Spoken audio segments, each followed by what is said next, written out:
So how do I come up with the value of my storage facility?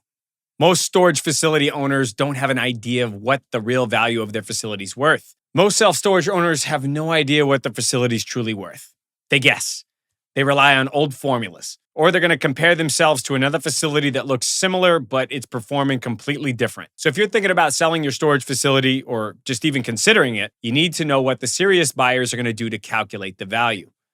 By the end of this video, you're going to understand exactly how your self-storage facility is valued. You'll learn which numbers matter the most, you'll learn what buyers look for first, and you'll leave with a simple, realistic method to estimate the sales price of the property.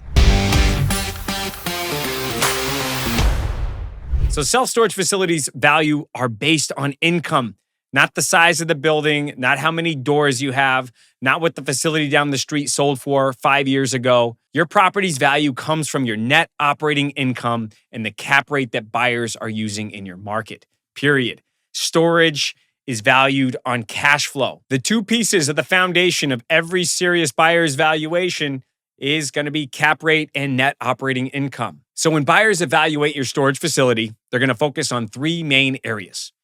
First one is the reliability of the rental income. They're going to look at the monthly rent, how much is coming in, how many people have adopted auto pay, how many delinquent tenants are there, and how quick the turnover is over time. Secondly, they're going to look at the actual operating expenses, not only the expenses that you list on the property, but the ones that the property incurs. That means management, maintenance, obviously utilities, insurance, taxes, payroll, the real numbers that buyer will inherit. And the buyer is buying a business. So if those aren't being charged, the buyer is going to be sure to input a management expense because they don't want to buy a job to manage the storage. Next is going to be your physical and market position, meaning what's the visibility, the access, the security, what's the competition? Is there a lot of storage around you or not? What's the unit mix? Is it easy to get in and out of a unit, or is there climate control and non-climate that people have a demand for, need in that market? All of these factors, and most importantly, the demographics and the density of the area is going to drive the perceived value from a buyer, because the more consistent jobs and the more consistent demographics or population, the more need for storage. And that's where people are willing to pay more for your asset because of the quality of the market that it's located in. Most storage owners make this mistake when they're estimating the value. They use a price per square foot metric, meaning it's $90 or $100 a square foot. Now that's a good metric, but it doesn't equate to the actual value of the facility, because in a market where you're getting $20 rents per square foot, that's going to dramatically change the value of the asset versus a market you're getting $10 a square foot. And then you're going to obviously pay more per square foot for that asset. So price per square foot's not an accurate measurement for equating the value of the storage facility. It is helpful when comparing the replacement cost of what it would cost you to build that facility, anywhere between $60 and $100 per square foot to build it, plus the land, versus you buying the facility at $100 a square foot, but not needing to incur the time, the energy, the costs for the construction, for the lease up, and the patience involved with filling the storage facility. That gives you a good idea, should I build versus should I buy? But I digress. We're here to focus on what's the value of your storage facility. Buyers will compare should they build their own facility or buy yours. In 2025, most buyers now know building a storage facility is highly risky and it could take a long time or path to profitability. So they'd rather pay a premium or a market price for established, stable facility. That's why using some of these tips to position your asset to get the highest price is more favorable to the market right now. Another mistake sellers make is ignoring delinquency or inconsistent collections. If the revenue fluctuates, buyers are going to be nervous and they're not going to pay a premium price. If the management is not collecting the rents, buyers are not going to want to pay the price. Next mistake is overestimating income from the units that aren't fully stabilized. A lot of facility owners will want to value their facility at a premium price, but in this economy, buyers are not buying empty units. Buyers aren't buying big facilities that are half vacant because of the risk of lease up. So getting the property fully stabilized to 85 or 90% is essential to maximizing value. Another mistake is underestimating the true operating expenses. So many times I see such a small management expense to manage storage, and that is inaccurate. Management could cost anywhere between 5 and 10% of the gross operating income when you factor in payroll and you factor in maintenance. And that could actually be even more than that number, but you want to factor in a fair management cost because, like I said, people aren't buying a job, they're buying a business, and that business needs a team and processes, and there's a cost to that. Another mistake I see with expenses is underestimating the marketing expense. Now, with Google My Business, Google AdWords, Facebook Marketplace, Sparefoot, all of these websites that help drive traffic to your facility, especially in a competitive market, that cost needs to be included in the operational expenses. That's how you keep the facility full. If you're selling a facility and you're not factoring in any of those costs, then a savvy buyer is going to know there's going to be a marketing expense to keep this asset full. And I want to make sure to factor that in the true net operating income. And then lastly, applying the wrong cap rate to the wrong market. If you're in a rural tertiary market, meaning a small town in middle America, you're going to have a higher cap rate because there's less of a population there and there's less of a demand for storage. Now, if you're in the middle of Manhattan and there's no storage in the area, that asset is going to command a premium cap rate because there's high demand and very little supply, and it's a strongly, densely populated city. So it's critical to understand a realistic cap rate for the demographics and the size of the market that you are in. Also, the quality of the asset. If it's a 40-year-old storage facility or a converted old mill building, there's going to be deferred maintenance. It's not a high-quality asset that most tenants are going to want to store their stuff in. It's not their first choice. So applying a higher cap rate to those types of assets are essential. It's not the best product out in the market where it's not newer, it's not convenient to store in, or there's going to be a lot of capital improvements or maintenance needed with those older buildings. Sellers many times forget that an online presence and visibility is so important. It influences demand. So you have to have a great website nowadays, great marketing.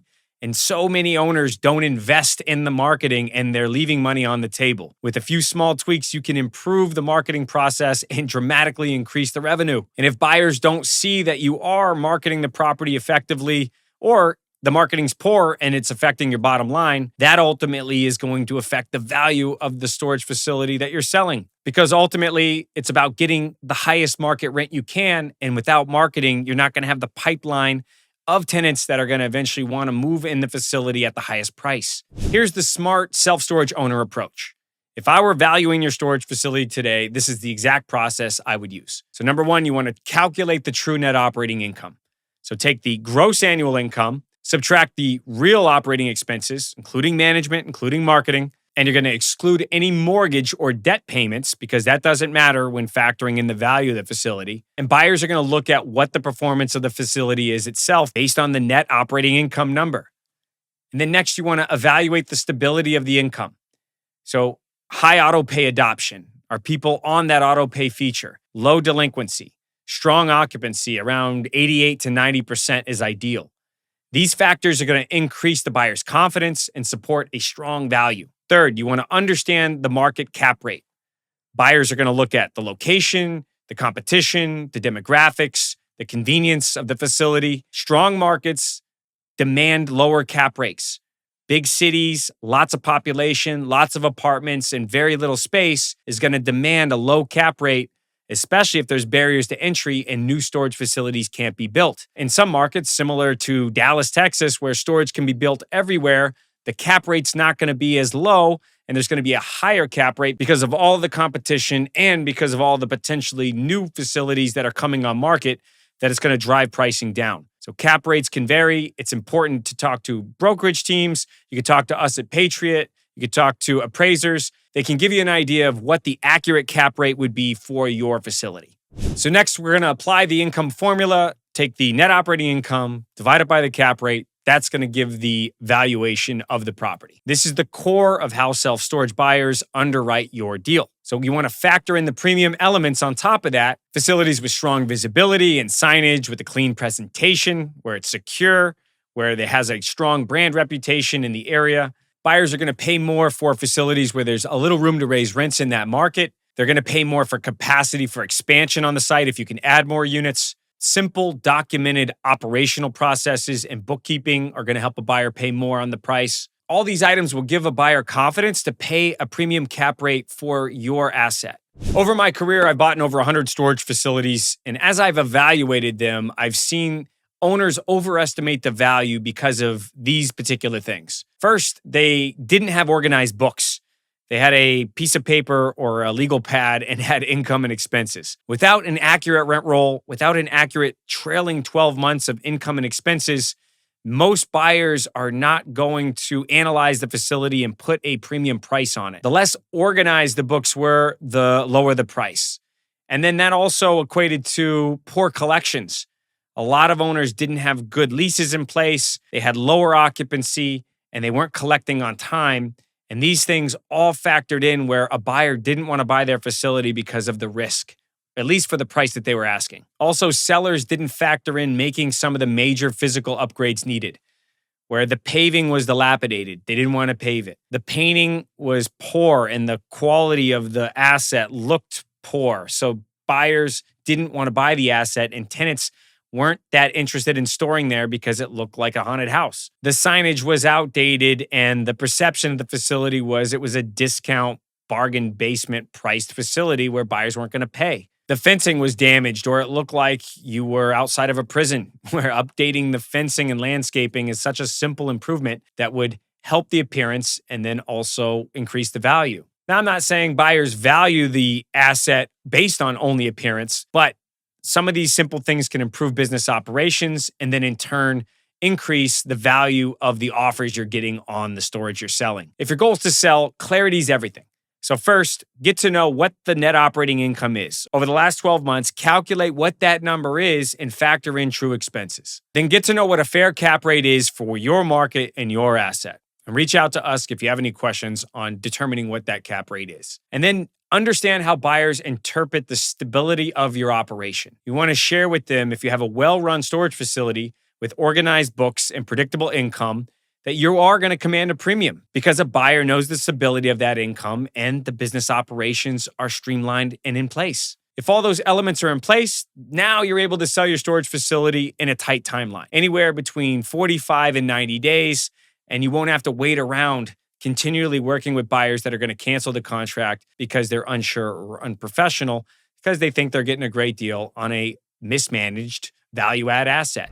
All of these items are going to strengthen your negotiating position and will help you walk away with the value that you truly deserve. So to wrap it up, your facility's value isn't a guess. It's built on income, operations, and market demand. When you understand these pieces, you can approach any buyer or any offer with confidence that you know the true value of your asset.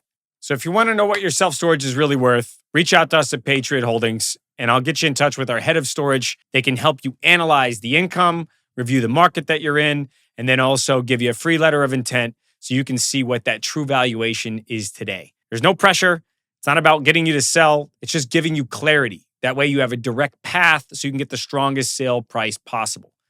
And I'll give you my 20 years of experience in the industry of what improvements you can make on the operations, on the physical improvements of the asset so that you can maximize that value and get what you're looking for.